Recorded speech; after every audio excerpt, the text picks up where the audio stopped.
Hi mga ka-chill! Welcome back to my channel. And for today's episode, food trip ang labanan natin mga ka-chill. Ayun na nga, for today's episode, pumunta tayo dito sa very known, or shall we say, very famous din sa mga Pilipino na pinupuntahan, lalo na pagdating sa seafood mga ka-chill. And syempre, this is outside Dubai. So alam nyo naman, ang United Arab Emirates mga ka-chill ay consists of 7 Emirates. So ito na nga, one of them is Sharjah. So, travel kami from Dubai to Sharjah is around roughly 1 hour mga ka-chill to go to this place. At tingnan nyo naman, di ba? Matagal na naming iniisip mga ka-chill, or talagang pinaplan na pumunta dito. It's quite, hindi naman ito masyadong malayo from our place, kaya lang sobrang traffic sa area na to mga ka-chill going to this place, kaya hindi talaga kami masyadong pumupunta dito. And syempre nandito nga ang very famous na Spice Grill na seafood restaurant dito. At syempre hindi lang naman seafood ang kanilang ino-offer mga ka-chill, marami din po sila, may mga meat din po silang ino-offer. And look at that, ang ganda ng view. Ito po ay along the Corniche area, at makikita nyo naman po talaga ang ocean o yung sea dito sa Sharjah. At marami din po mga resto dito mga ka-chill, kaya lang ito nga, nandito yung famous na Filipino-owned restaurant. O, diba? Panalo si Kabayan. At talagang bongga ang business niya mga ka-chill. At hindi lang din po ito ang branch niya.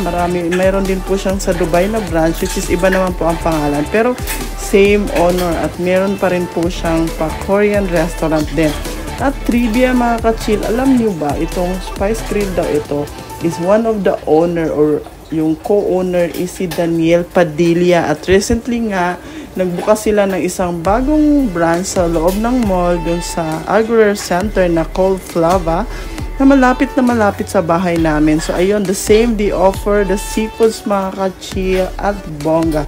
At ito na nga po ang kanilang mga signature dishes. O ayan, more on seafoods talaga sila. Yung Fabudo Fight po talaga yung phenomenal dito. Pero syempre, meron din silang meat. O diba? Meron din kayo makikita mga meat dyan pag gusto nyo po ng meat. So ayan mga ka-chill, ikutin natin po yung resto. Dumating kami ng mas early mga ka-chill dahil talagang pinagplanuhan namin ito. So early kasi marami daw talagang tao dito pupunta, lalo na pag time na ng kainan. So ayun na nga. So pumunta kami ng earlier. So dumating kami ng 5:30 in the afternoon. So hapon dinner po ang target namin dito. So pagdating namin, iyan, may araw pa, ganda pa.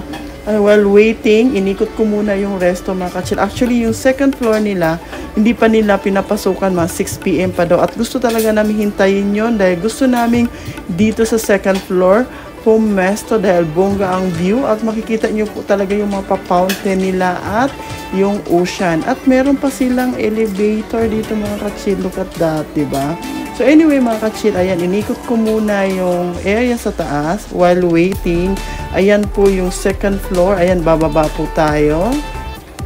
At dito mga ka-chill, meron silang mga pa-design sa wall at mga photo ng mga customer dyan. Ayan, bongga din po yung pa-design ng resto. Para siyang festa. Parang ganon. May mga banderas ganyan sa taas. Ayan, Festa Pinoy vibes talaga yung effect mga ka-chill ng resto. Ayan mga ka-chill, while waiting nga kami dyan sa baba, ayun, may all you need is love pa silang pa-decoration dahil ayun na nga, dahil isi-celebrate lang din siguro last month ng Valentine's Day, hindi pa nila nakuha ang decoration na yan, or talagang ganyan na yan dyan. Siyempre, while waiting mga ka-chill, nag-ikot muna ako, iniwan ko muna yung mga kasama ko doon, mag-date muna sila, charot. So, ayan, umikot muna ako sa labas. Ang tabi nito mga ka-chill, meron din pong park na pwede kayo maglakad, mag-picnic, at marami pa pong paganap dyan. May mga rides for kids, ayan, may mga rides for adult also, may pabalon silang ride dyan na pwede rin po kayong sumakay. So ayan, maraming resto, may dessert, may yung Krispy Kreme na very famous din andito, at saka yung isang bagong restaurant na very famous sa Sharjah, which is yung Albait. So So ayan na nga mga ka-chill, ito yung labas ng resto. So look at that, diba? Marami po din diyang naglalakad, nagpipiknik. So ayan, bongga. Ito nga yung pong sinasabi ko sa inyo na pwede din pong dalhin yung mga kids dito para maglaro sila. At marami po, ayan, may mga kiosk dyan na nagbebenta. Parang night market, mga ka-chill, ang labanan dito. So ayan, maganda po din ito sa gabi. So, hindi pa natin nakikita later on. Paggabi na po ito. At ayan, may big fountain talaga sila dyan. I don't know kung anong tawag dyan. Anyway, ito yung sea. Makikita nyo po yung mga building diyan sa Sharjah. And yung katapat niya, Dubai na po yan, mga ka-chill. Ayan yung Al-Bayt na sinasabi ko na famous din na resto sa Saudi Arabia na nagkaroon na sila ng branch dito. So, ayan, makikita po natin yung sunset. At bongga naman. Itong side na ito mga ka-chill, ito po talaga ang Dubai. Tapos itong katapat naman niya ay ang Sharjah na nga po. So, diba? Ang ganda ng view mga ka-chill. Look at that. Napakasarap din ditong kumain. Siyempre, pag kumain kayo, pagkatapos chill kayo, lakad-lakad muna kayo dyan along the corniche. Ayan, para naman bumaba po yung inyong kinain at gugutumin kayo ulit at kakain ulit. Charot lang. Mga ka-chill, ayan. Actually, itong place ng Sharjah na to is, I was here for around nearly 3 years. Dito ako tumira mga ka-chill. Noon itong place na to na mura ang mga bahay. Kaya lang sobrang disaster talaga ang traffic dito. Kaya yun, bumalik din po ako sa Dubai at sobrang hirap din po ang transportation that time. Anyway, ayan, nakapasok na tayo sa second floor. We are one of the guests na nakapasok dito nakaakit sa second floor for this day dahil naghintay nga po talaga kami at kami po yung first customer na pumunta. Ayan, makikita nyo po sa baba yung mga kanilang mga ibang customer din. May setting outside din sila sa resto. Ayan. Ayun, di ba? Ang ganda ng view. Ayan po. Ang laki po dito mga ka-chill, malaki. Maraming tables na maka-accommodate. At sobrang dami ng customer dito. Mamaya makikita nyo po talagang papunta yung mga tao. At the good thing about this restaurant mga ka-chill ay bongga. Mga foreigner po talaga halos yung mga ano nila, mga customer. At talaga namang napabilib ang mga ibang lahi sa luto ng Pinoy. So ayan po yung in-order namin na syempre yung very famous nila na budil fight na seafood. So yung in-order namin na flavor is egg chuchu, salted eggs. Salted egg, ako, Diyos ko na, kalimutan ko na. Salted egg na flavor mga ka-chill. Ayan, sobrang sarap niyan. At syempre itong drinks nila na kanilang signature drink na nakalimutan ko na ang flavor.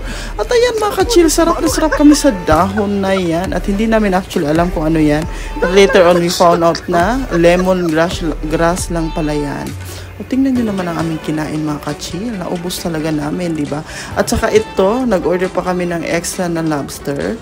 And look at that. Ang ganda na ng view pag night. Meron silang mga fountain dyan. Different color during the night. At talaga namang mai-enjoy nyo ang inyong dinner time. At ang inyong view ay bongga, di ba? O ayan, may paiba-ibang pakulay. So of course, it's around 8 PM na sa mga time na to. Actually, tapos na rin po kaming kumain. Nag-chill na lang po kami sa lagay na yan. At nanonood ng water fireworks ba ang tawag niyan? Oh, look at the view during the night. Yung mga lights, phenomenal. Dahil makikita nyo po yung mga lights, the buildings. Ayan. Yan, ang dami rin pong tao mga ka-chill na mamasyal dyan. At yung katapat nga po na restaurant na Al-Bayt, ayun, marami din pong mga customer. So, ayan na. Ayan, di ba? O, tingnan nyo yung mga ibang mga customer. Mostly, ibang lahi talaga. Siyempre, may Pinoy din po talaga. Pero, ang nakakatawa, nakaka-amaze, ay yung mga ibang lahi na kumakain dito. Ayan, enjoy na kami. At syempre mga ka-chill, alam nyo ba na unlimited din po yung rice nila dito. Rice is life, kamo. Diba? Ayan, albeit. So, natikman ko na ito when I was in Saudi. Nung nag-stop over ako sa Saudi, okay rin po ang chicken nila. Masarap, famous sila sa chicken. Next time, kainan din po natin yan. Ayan, naglakad-lakad muna kami sa park dahil sobrang busog namin at naghanap kami ng tea dyan. Buti na lang nandito yung isa sa favorite din namin na tea shop which is yung Feli na hindi ka Fenelli. Charot lang. So ayan, nag-tea muna kami, naglakad-lakad dyan para muna ipababa yung kinain namin mga kachile. Sobrang busog namin. At after that, gora na tayo ulit biyahe to Dubai. Thanks for watching mga kachil. Till next time. Bye!